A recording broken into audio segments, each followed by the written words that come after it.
All right, so I want to go ahead and make video 3. I want to make another one. So when I first started looking at game design and game stories, it was the PlayStation 2 era. But when I first started really like drawing characters and getting into like graphics and everything else was actually the Super Nintendo. And then later, the Nintendo 64. Two Pacific games.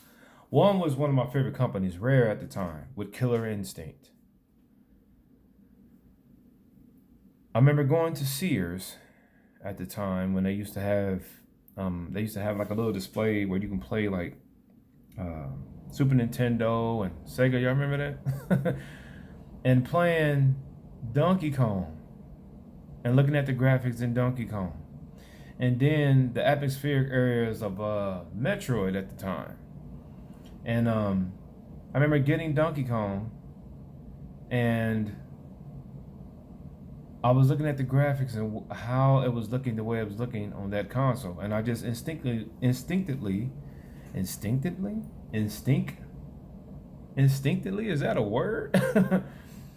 Knew that this console, they obviously did something to get this to look the way it did, because it don't seem like this should be running on Super Nintendo the way it was looking. And then later on, I found out about all the rendering techniques and everything that they did. And then later on with Killer Instinct, which is one of my favorite fighting games, they used it in that too, and it kind of advanced from what they previously learned. It's interesting too that I think Shigeru Miyamoto said that he didn't like Donkey Kong, that he thought it was really repetitive and everything else at the time. It's some kind of, it's good to, that's some history to look into, because that's really interesting. Granted, Donkey Kong Country was a little bit repetitive, and I guess in its play, it didn't have a lot that was going on differently, but I still thought it was a good game for its time. I hated the water levels. I hated the water levels. But I hate water levels in all games, actually.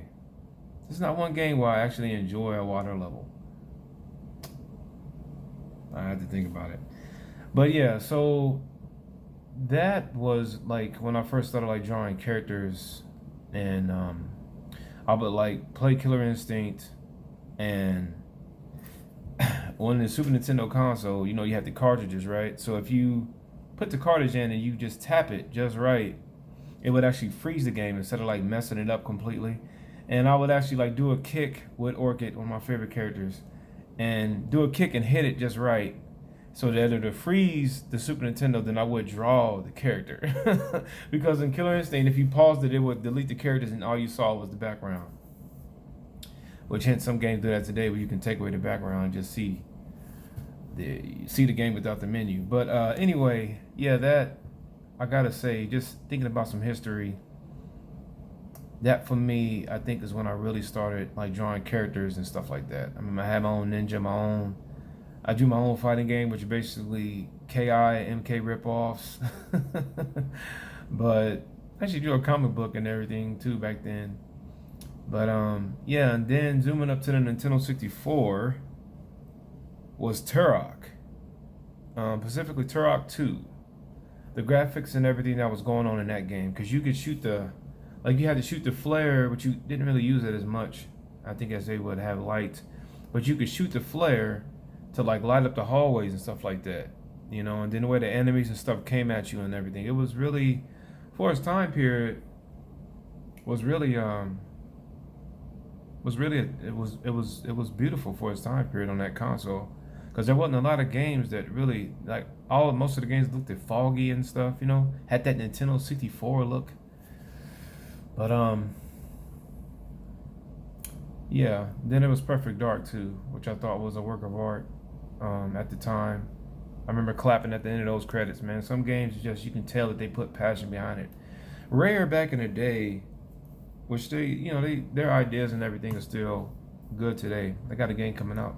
I forgot the name of it, for something's called coming out for Xbox Series X here soon, I think. They still have that vibe to them, but man, back in the day, Killer Instinct, man, Star Fox, the Star Fox Adventures, Battletoads, married. It's just, it was I don't know, man. It was something magical about them back in the day.